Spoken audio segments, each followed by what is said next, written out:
We are recording. Hello, listeners, wherever you are, and welcome to Fix This Flick, a podcast where two millennials who'd rather have cats than kids deconstruct your favorite films and tell you how we'd make them better. I'm your host, Ali, and joining me again for the second episode of our social justice movie series is my brother, Anis. Hey, Anis. Hello. Good to be back. And I'm glad to have you here. One of my favorite episodes was the one we did together, which was for The Dark Knight Rises. I can't remember if you suggested it or if I suggested this movie for this episode, American History X. I think it was me, right? It was you, Yeah. I wouldn't have thought of this one, to be honest, but upon watching, there were some things. Yeah, we both watched it last night, and just for context, this is a movie that we both saw when we were kids, and I'd say really liked, right? Yes. It really is one of those cases where I think your perception of a movie when you're 12 or 13 or 14 completely changes, apparently, now that we're adults. Yeah, I would say so. Also, we saw it closer to its time, I guess, so it fit a little better. Yeah, we'll talk about the dated aspects of the movie in a little bit. But yeah, so this episode's movie, the second movie in our social justice movie series, is American History X.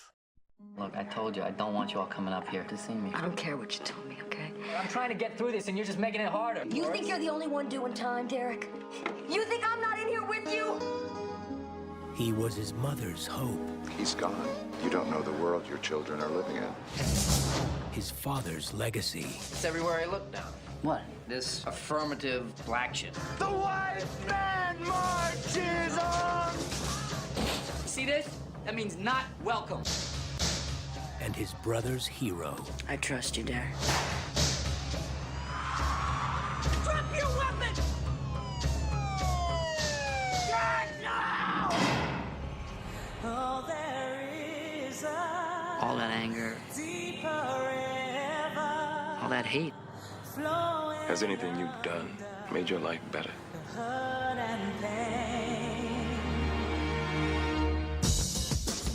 Derek Vineyard was released from Chino early this morning. Hey, man, how you doing? Too big to give me a hug? Oh, it's good to see you. Check this out, man. When'd you get that? What? Well, I came to talk about Danny. He's headed right where you are. What's wrong with you? Let the kid alone. He thinks the joint messed with your mind. Did. I'm asking you to do whatever's in your power. You know what you're gonna do? You're gonna get me shot by a bunch of white boys. I am out, and Danny is out too. And if you come near my family again, I will feed you your heart. What's happening, Dad? I don't think you realize what's been going on here. We are 10 times what we were. They're after you, man. They're gonna come for me. They're gonna come for me. There's nothing I can do. Hey, Danny! Shoot it!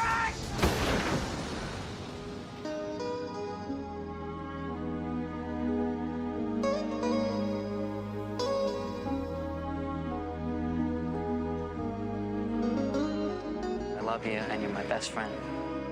And I'm not telling you what to do, but I need you to understand.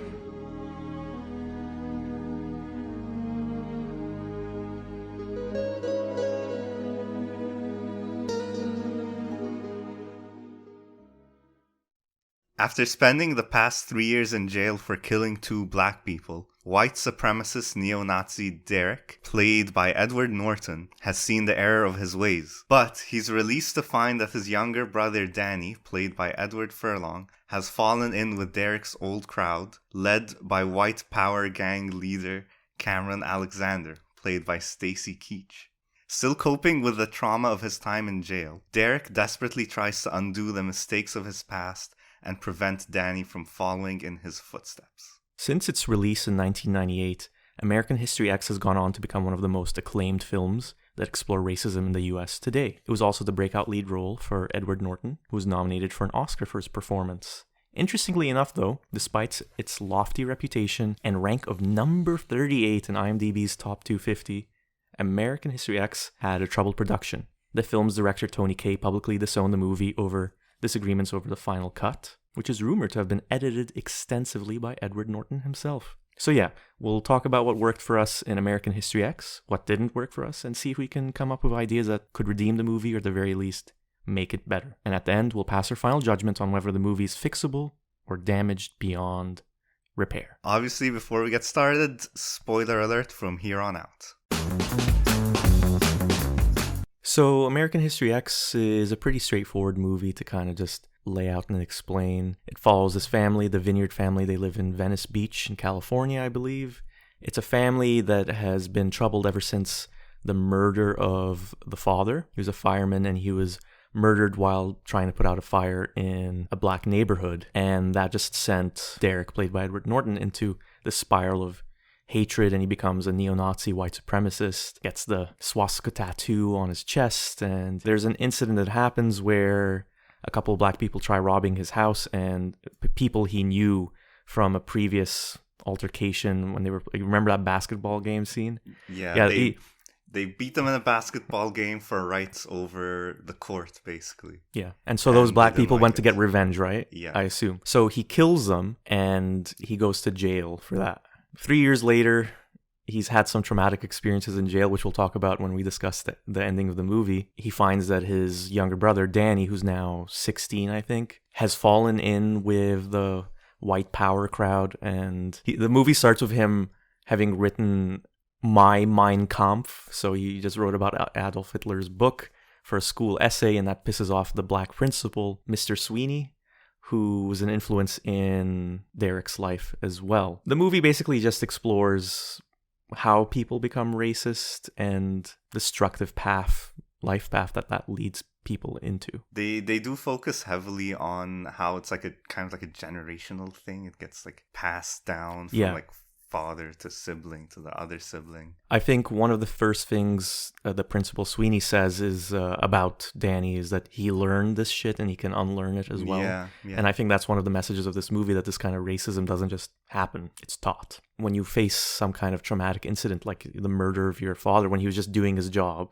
you just want answers and you want to find purpose. I think that's the secret to behind a lot of these, far-right extremist groups that exist today, not just in the US, but all over the world. People feel helpless and they just want to blame someone. And in this case, it's the minorities, the immigrants. They're the reason for everything. So my question to you is, so this movie came out in the late 90s. We'd both seen it as teenagers. What did it feel like to you watching it in 2021 in terms of just its style? Let me just say, in terms of its ideology, I'd say it's still pretty relevant. For sure. Kind of sad to see. Yeah, not much has changed. If anything, the US is worse, right? Yeah. Style-wise, yeah, it's definitely dated. You could tell it's a 90s movie. That being said, I honestly didn't mind it that much. There were some cuts that were weird that I didn't really like. Like cutting from a scene to a scene, you mean? Yeah, and like extreme like face close-ups that maybe were unnecessary. There were parts, I know what you mean, there were parts that almost felt like they were like a music video in a way.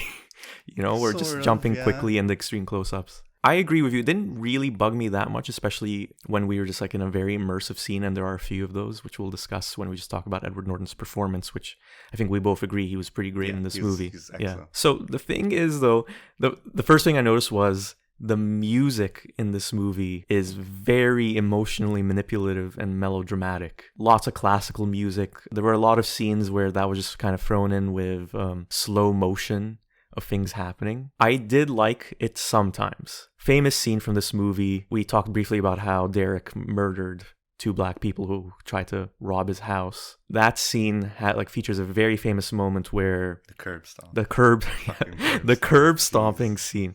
So what basically happens is Derek incapacitates one of the burglars and forces him at gunpoint to put his mouth on the curb, and the younger brother comes out and just yells in slow motion like no, and then you just see Edward Norton's face and he's just like smiling with vicious glee, and the actual violent act you don't really see it, you just kind of hear it and you just kind of see it from a distance.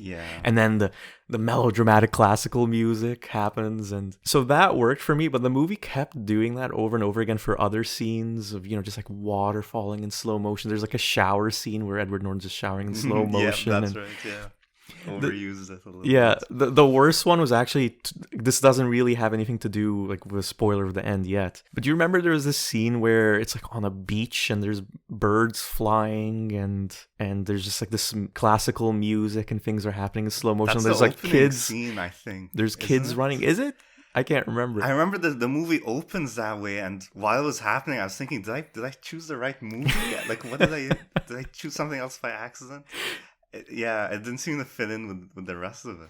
What I had in my notes was it almost kind of reminded me of someone doing an homage or parody of like a Terrence Malick movie.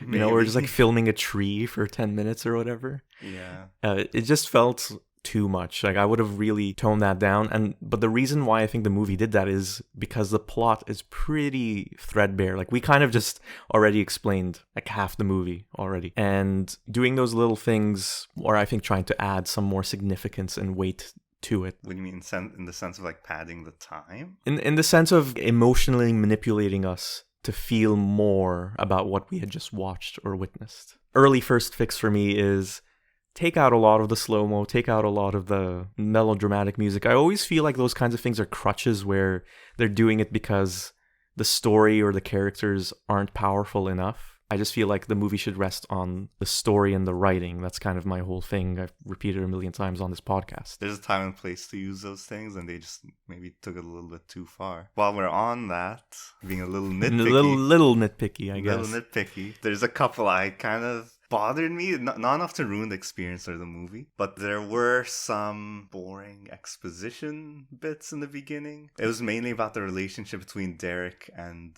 Cameron Alexander. Oh, you mean the scene when the principal goes and meets a couple of cops? Yes. And they just kind of spell it all out? They spell it all out. And I was just thinking, it would have been cool to like see their relationship. There's also some cringy dialogue. Oh, yeah. That was one of my main nitpicky things, too. Yeah, the dinner scenes had some cringy dialogue. There's a few key dinner scenes in the movie. There's one where this is before Derek goes to jail, and his mother has a school teacher over who she's dating for dinner, and he happens to be Jewish, and they happen to have this long debate about, I think it was Rodney King. Rodney King, yeah. And I just remember thinking, like, especially when Edward Norton was just starting to throw statistics and numbers and figures and all that. And then they have a sister, Danny and Derek, who's like a nerd, I guess. Like, her character's whole thing is she's always studying. She always has like a book that she's studying. She does nothing else. Yeah. Studying. And she starts throwing her statistics as well. And then it just escalates into violence. But I remember thinking, like, it had elements of how maybe a family dynamic would be. When would you ever see a dinner discussion where it just descends into like almost like a debate, like a political debate? What I could never see a dinner discussion descending to is one sibling grabbing another sibling and forcing roast beef on their face or in their mouth. Like, that was a little weird. I think this is probably something we're going to disagree on, but I actually kind of like the dinner debate scenes, showing how like the issue penetrates into like regular family talk and then expands outwards into the world. So I can see the debates happening. I just can't see them escalating the way they did, especially in that scene when the mom had her like boyfriend over. It just went crazy. Yeah, Derek just lashes out at pretty much everyone. He scares the teacher away. It kind of ends the relationship. Yeah, he throws some like derogatory statements at him for being Jewish. And with the later dinner scene, the one that was a flashback to when their father was still alive and trying to explore how the father was involved in planting this idea of racism with his kids. And he talks about affirmative action with how a few firemen who work in his department who are black didn't test as well as a few white men, but they got in because of affirmative action. Yeah.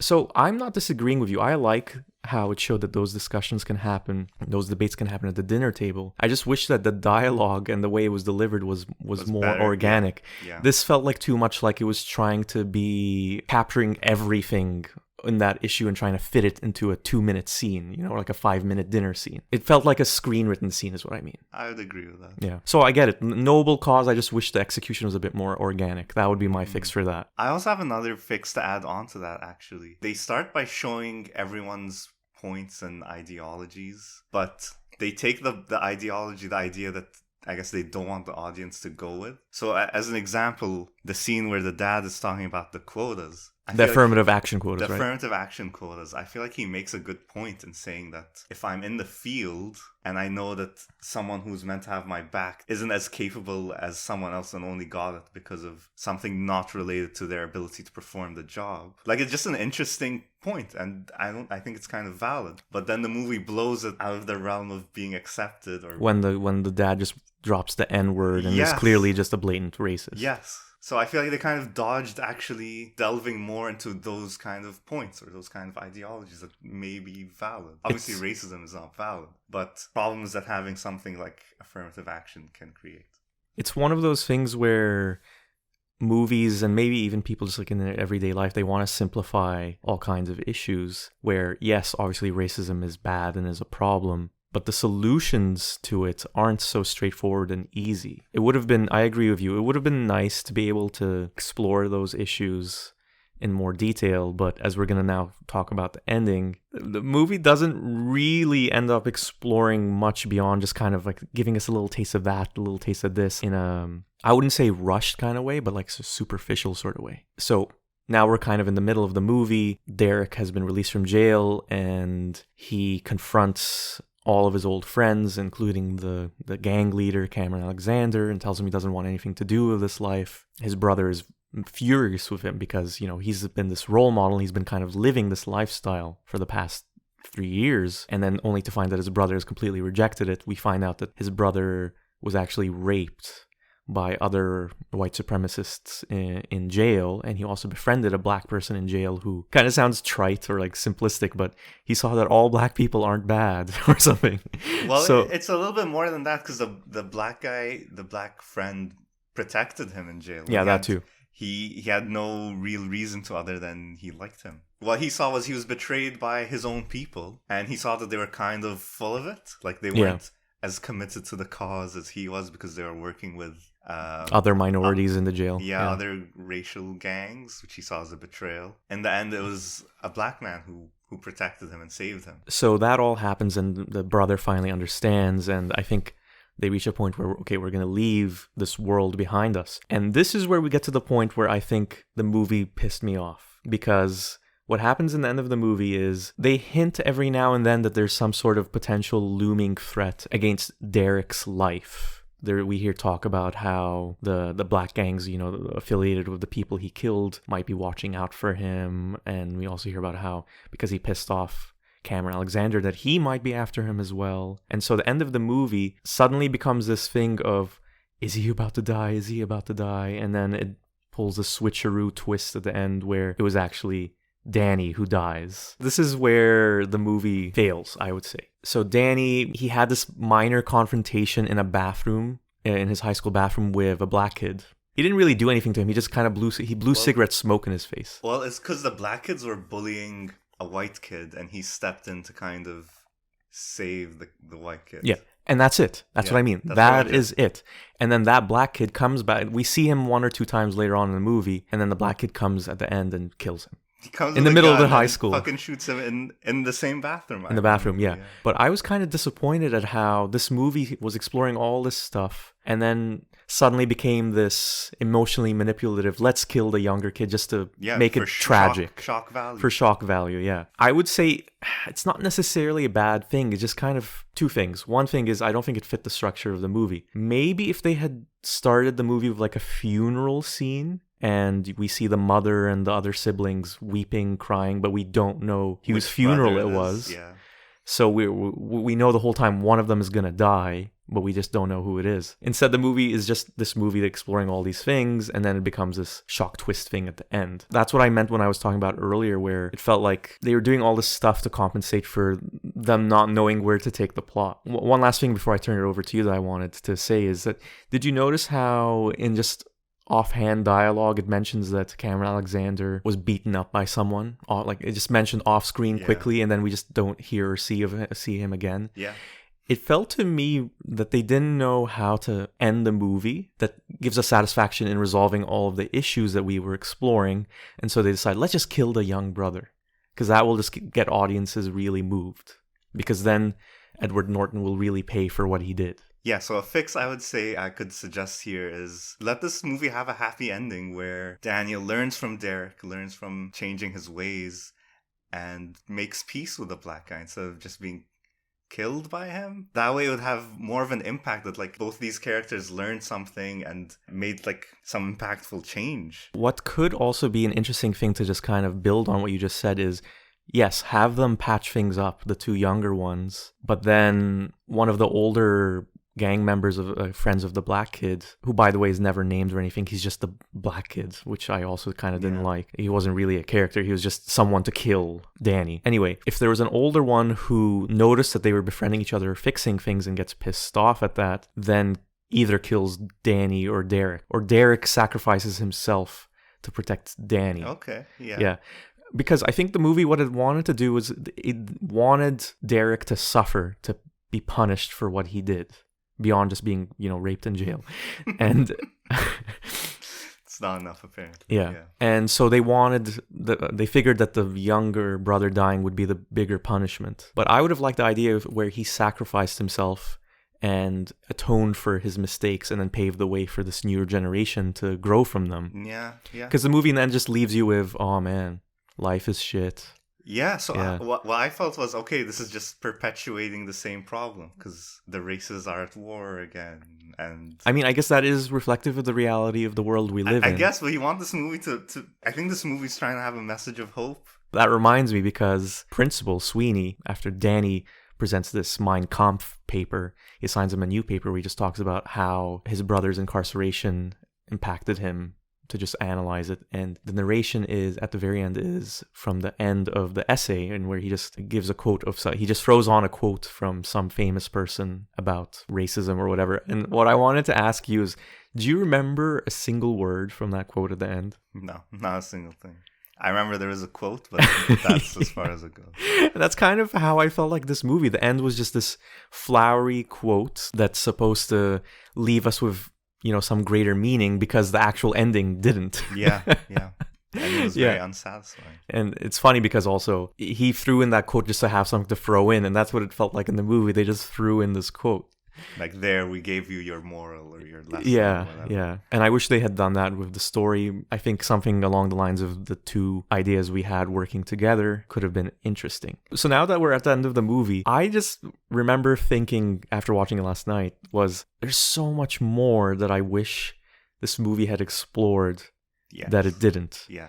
And we'll start with the thing you mentioned before we started recording, and I think it was an interesting point because I didn't think about it, was if they had explored more of the relationship between Derek and his father. Derek and his father, that's basically the main driving event that made him into the white his father's murder. Yeah. His father's murder. I feel like it would have been more impactful for us as the audience to maybe see his relationship with his father before he gets murdered. Yeah, all we get is that one dinner scene.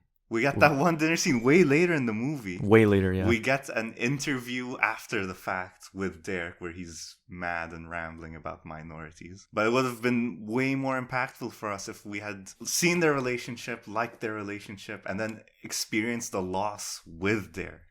The other main relationship, and I think this one would have been even more interesting, I think they maybe could have gone away with just kind of summarizing the dad quickly if they had spent more time with the relationship between Derek and Cameron Alexander. Yeah, definitely. I just thought it was interesting that this guy was doing all this stuff from his house on the beach, and I wanted to know more about what his motivations were, if he really believed what he was doing or he knew it was bullshit and he just did it for power, because the movie kind of hints at little things, but it barely gives him any scenes to kind of explore it. We kind of find out that he's full of shit when... with the prison story? Yeah, when Derek reveals that Cameron Alexander ratted on 2 other people to get a lesser sentence. Years ago or something. Years ago, and he talks about his prison experience, like glorifies it or something, but yeah, we find out it's full of shit. But yeah, he's barely in it. I was actually surprised how little he was in it. I thought he was going to be like the main antagonist. No, he really isn't. He just gets his ass kicked and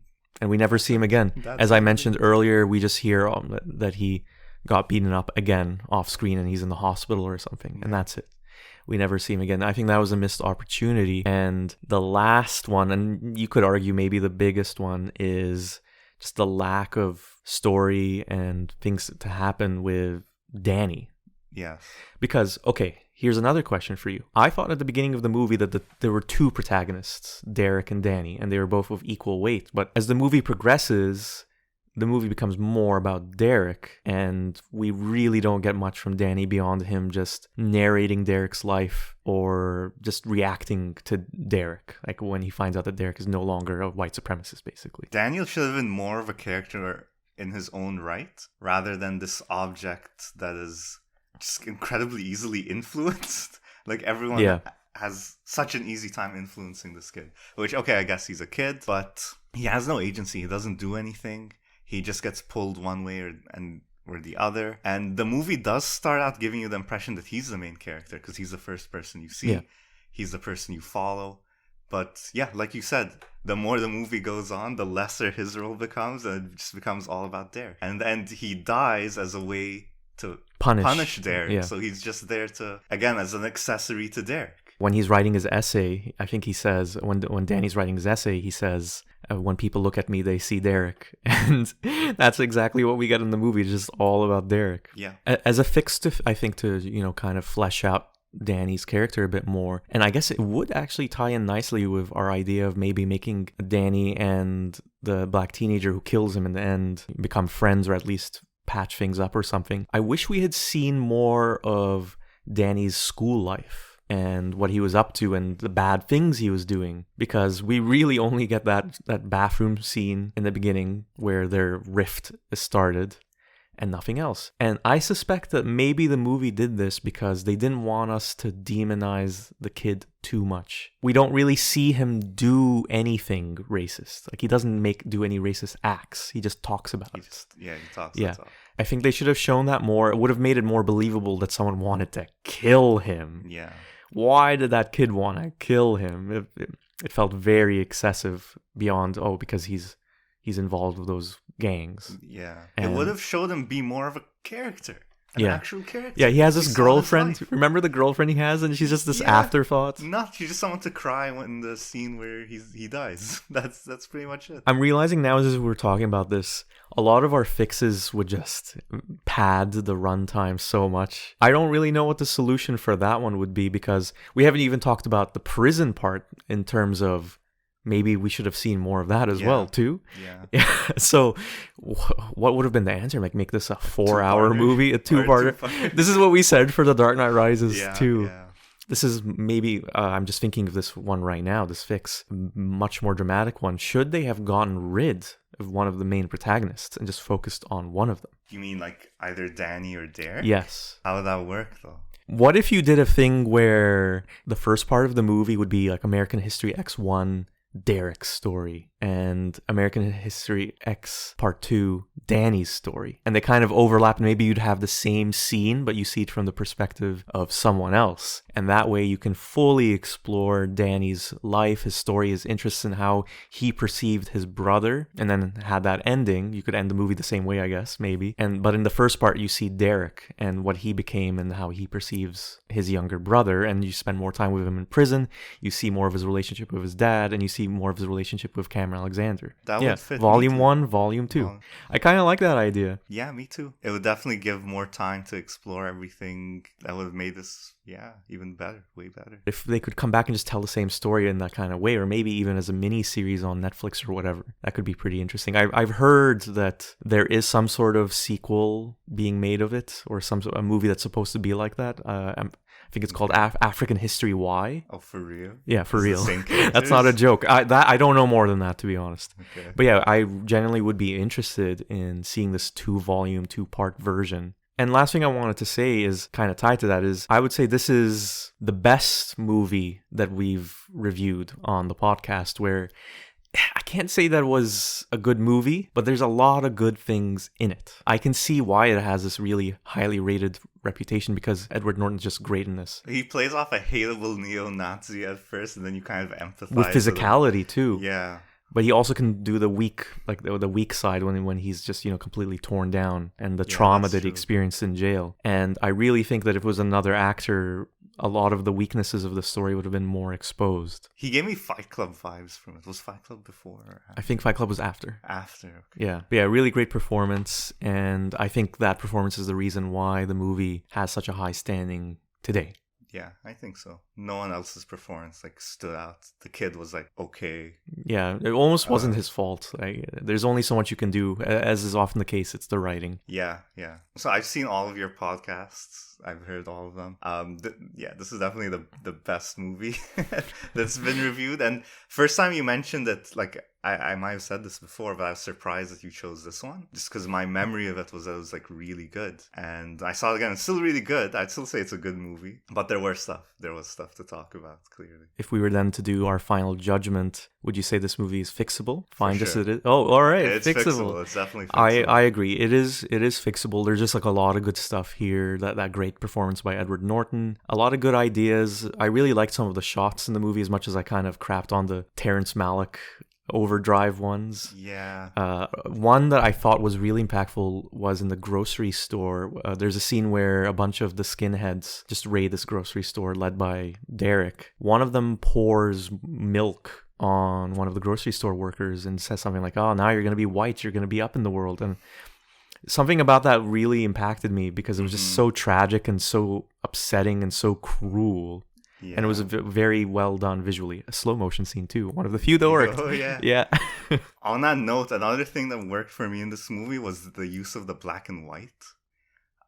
For the flashback sequences, so basically. It seems to correlate with how Derek saw the world too, because he was only looking at things through I never black thought and white. about that. Yeah. And then the other scenes when he's back and seeing the error of his ways are in color again. So I thought that was really, really well done. And last thing I'll say, that I like how the movie really pushed how unlikable they made Derek, because he is just despicable. I mean, the things he did, and yet somehow we still kind of root for him in the end. Maybe everybody wouldn't, but I definitely did. Well, you root for him because he changed his ways. Yeah, obviously, yeah. He doesn't stay the same. Yeah. And as always, before we sign off, we have some recommendations to share for things we've been watching lately. Anis, you want to go first? Sure. So, slim pickings lately, to be fully honest. But something I've been watching and actually really enjoying is The Mentalist. The Mentalist. Is that show with Simon Baker? Simon Baker, yeah. It's a little bit old, but it's just like a fun, investigative cop show. Wait. Before you say anything else, I've never actually seen an episode, but I'm going to try and guess what it is, what the hook is, based on the name. Sure. So he's some sort of genius renegade guy who doesn't fit in anywhere, and he has this business where he helps the police as an advisor in figuring out who committed a murder, did a crime, because he has this psychic ability to touch something or look at something and know what happened to it. That's my guess. You're close. You're really close. He doesn't have his own, he just works as a consultant. He doesn't have a business. Okay. And how he's actually not a psychic. He started out as a con artist pretending to be a psychic, but he's just really smart, observant. Is he like one of those like Darren Brown people? You know who that is? Yes. He makes like deductive analyses. Okay. Whatever. But most episodes follow the same way. Oh, the typical network TV show formula, right? Yes. New case every week. Case every week, but how he captures the bad guys, sometimes he doesn't know, but he sets up these schemes that will force whoever did it to reveal themselves. And they're clever and they're fun. Like, I wouldn't say this is like the best show I've ever seen. It's just it's a fun, entertaining watch. Okay, so like Anis and I, we sometimes share with each other our recommendations for background shows, and by that we mean shows that are not good enough where you'd want to just sit down and like be glued to the TV and watch them, but they're just entertaining enough where maybe if something interesting happens, you'll pay attention for a couple minutes or keep you hooked for a little bit. Well, I'd say it's a little bit more than okay. All right. Show. Okay. It can function as one, but it's also cool to just watch. And there's probably like 200 episodes, so you can keep yourself busy. It is bingeable. Yes. Okay. And my recommendation is also a TV show. It's the NBC show from a few years ago called Hannibal. This TV show is another imagining of the famous Hannibal from Silence of the Lambs, played by Anthony Hopkins. This time, Hannibal is played by Mads Mikkelsen, who most people would probably recognize as the villain from Casino Royale. I just have to say, it was so surprising to me to watch this show because usually I don't like the formulaic network TV shows where there's just, in this case, unlike The Mentalist, a new murder, a new crime, this one there's a new serial killer every episode. But this one is just great on so many aspects. The acting is phenomenal. The visuals of the killings that happen and the ideas that it's exploring, because it goes beyond just why did this murder happen to exploring existential issues of life, of what is the nature of evil, what is the nature of good, and what do you do when your own nature makes you want to be a psychopath killer? Like, what if you're just a psychopath? Is that wrong? And all those things are explored by Hannibal's character. And the main focus of the show is Will Graham, who's a profiler who works for the FBI in solving these serial murder cases. He sometimes works with Hannibal, and sometimes he's just actually his patient because he has to deal with the trauma of putting himself in the minds of these serial killers. So there's a lot of interesting stuff that the show explores, and after the first season, it just goes into completely uncharted territory that's very fascinating to watch. I highly recommend it. It's maybe not a bingeable show unless you just want to be in like this world of just like death and pain all the time. I would highly recommend it still. Is it on Netflix? It is on Netflix. Oh, convenience. Yeah. Yes. So that's our episode. Thank you so much for listening as always. Fix This Flick will be back soon with another social justice movie for us to tear apart and try to redeem. I'm your host Ali. And I'm Anis. And we'll be back soon. Arrivederci.